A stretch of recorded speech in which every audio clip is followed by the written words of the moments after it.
آج ہم ایک بہت ہی دلچسپ کتاب سراؤنڈڈ بائی ایڈیٹس کے پیچھے چھپے رازوں سے پردہ اٹھائیں گے، جسے تھامس ایرکسن نے لکھا ہے۔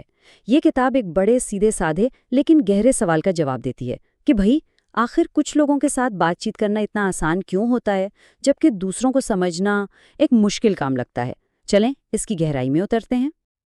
کیا کبھی ایسا لگا ہے کہ ارد گرد بس بے وقوف ہی بے وقوف ہے؟ شاید دفتر میں، دوستوں کے بیچ، یا کبھی کبھی گھر پر بھی؟ اگر اس کا جواب ہاں میں ہے تو یقین مانیے یہ احساس صرف آپ کا نہیں ہے، یہ ایک بہت ہی عام احساس ہے۔ لیکن کیا واقعی ہمارے آس پاس بے وقوف لوگ ہیں یا اصل میں معاملہ کچھ اور ہی ہے؟ یہ کتاب ہمیں اسی سوال پر ایک نئے زاویے سے سوچنے پر مجبور کرتی ہے۔ مصنف اپنے ایک پرانی باس اسٹور کا بڑا مزے کا قصہ سناتا ہے۔ اسٹور کے لیے بے وقوف کی تعریف بہت ہی سادہ تھی۔ ہر وہ انسان جو اس کی طرح سوچتا نہیں تھا یا اس کی طرح کام نہیں کرتا تھا وہ بے وقوف تھا۔ اور سچ پوچھیں تو یہی وہ بنیادی غلطی ہے جو ہم میں سے اکثر لوگ کر جاتے ہیں۔ تو اصل مسئلہ لوگوں کا بے وقوف ہونا نہیں بلکہ ہمارا ان کے بات کرنے کے الگ الگ انداز کو نہ سمجھ پانا ہے۔ ہم اکثر یہ مان لیتے ہیں کہ جو ہم سے الگ ہے وہ غلط ہے۔ اس کتاب کا مرکزی خیال یہی ہے کہ اگر ہم صرف ان فرق کو سمجھنا شروع کر دیں تو ہمارے تعلقات بہت آسان ہو سکتے ہیں۔ تو پھر اس مسئلے کا حل کیا ہے؟ مصنف انسانی رویے کو سمجھنے کے لیے ایک بہت ہی آسان لیکن بڑا طاقتور طریقہ بتاتا ہے۔ وہ اسے کہتے ہیں 4 رنگوں کا حل۔ یہ سسٹم دراصل مشہور ڈسک ماڈل پر بنا ہے۔ یہ ماڈل انسانی رویے کو 4 بڑی قسموں میں تقسیم کرتا ہے اور ان قسموں کو پہچاننے کے لیے 4 رنگ استعمال کیے گئے ہیں: سرخ، پیلا، سبز اور نیلا۔ ہر رنگ ایک الگ شخصیت کی نشاندہی کرتا ہے۔ اچھا، اب یہ بات بہت دلچسپ ہے۔ اس دنیا میں صرف 5% لوگ ایسے ہیں جن کی شخصیت میں کوئی ایک ہی رنگ نمایاں ہوتا ہے۔ تقریباً 80% لوگ 2 رنگوں کا مکسچر ہوتے ہیں اور باقی 15% میں تو 3 رنگ پائے جاتے ہیں۔ اس کا مطلب صاف ہے، یہ سسٹم لوگوں پر ٹھپا لگانے کے لیے نہیں بلکہ انہیں سمجھنے کا ایک بہت ہی فلیکسیبل طریقہ ہے۔ تو چلیں اب ان 4 رنگوں کی دنیا میں چلتے ہیں اور دیکھتے ہیں کہ ہر رنگ کی شخصیت کیسی ہوتی ہے۔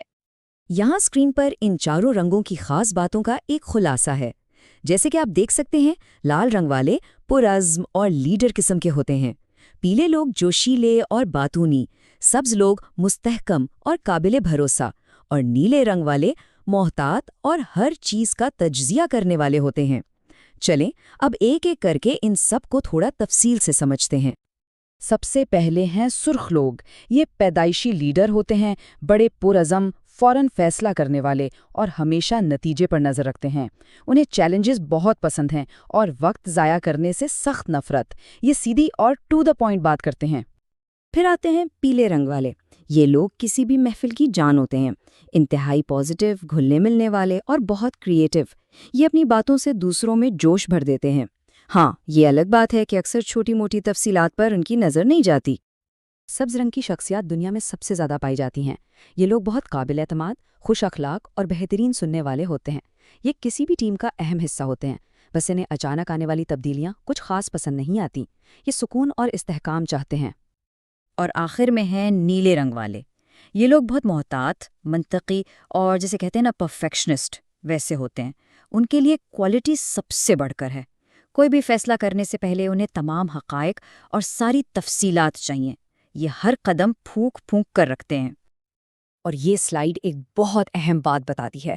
ہر رنگ کی اپنی طاقت بھی ہے اور کمزوری بھی۔ ایک ہی خوبی کو الگ الگ زاویے سے دیکھا جا سکتا ہے۔ مثال کے طور پر ایک پیلے شخص کو کوئی کہے گا کہ وہ بڑا پرجوش اور تخلیقی ہے، تو ہو سکتا ہے کوئی دوسرا اسی شخص کو غیر منظم یا خود پسند سمجھے۔ سارا کھیل حالات اور دیکھنے والے کے اپنے رنگ کا ہے۔ تو اب جب ہم ان 4 رنگوں کو پہچان گئے ہیں تو سب سے بڑا سوال یہ ہے کہ اس معلومات کا کرنا کیا ہے؟ جواب صرف ایک لفظ میں ہے: موافقت، یعنی خود کو حالات کے مطابق ڈھالنا۔ کتاب کا سنہری اصول یہ ہے: کمیونیکیشن ہمیشہ سننے والے کی شرائط پر ہوتی ہے۔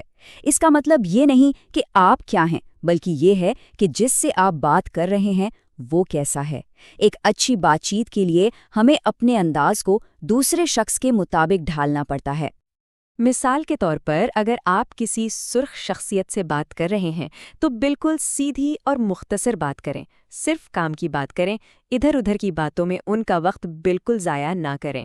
مصنف اپنے باس کی 8 سیکنڈ کی فون کال کی مثال دیتا ہے، مقصد پورا ہوا، بات ختم۔ اور اس کے بالکل برعکس اگر کسی میلی شخصیت سے بات کرنی ہے تو پوری تیاری کے ساتھ جانا ہوگا، سارے فیکٹس اور ڈیٹا ساتھ لے کر جائیں، اپنی بات منطق سے کریں اور انہیں سوچنے کے لیے پورا وقت دیں۔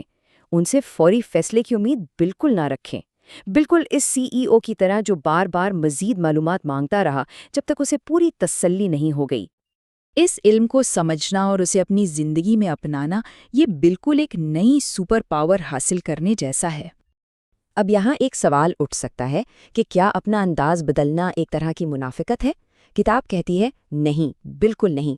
یہ دوسروں کو کنٹرول کرنا نہیں بلکہ ان سے بہتر طریقے سے جڑنے کی ایک مخلص کوشش ہے۔ یہ دراصل دوسروں کی شخصیت کا احترام کرنا ہے، ان کی زبان میں بات کرنا ہے۔ اور آخر میں کتاب کا یہ طاقتور جملہ پوری بحث کا نچوڑ ہے۔ جن بیوقوفوں نے آپ کو گھیرا ہوا ہے وہ در حقیقت بالکل بھی بیوقوف نہیں ہیں، بلکہ وہ ایسے لوگ ہیں جو عزت، سمجھداری اور قدر کے مستحق ہیں۔ تو خلاصہ یہ ہے کہ ہمارے ارد گرد کے لوگ بیوقوف نہیں، وہ صرف ہم سے مختلف ہیں۔ تو کیوں نہ آج سے کسی ایک شخص کو بہتر طور پر سمجھنے کی کوشش کی جائے۔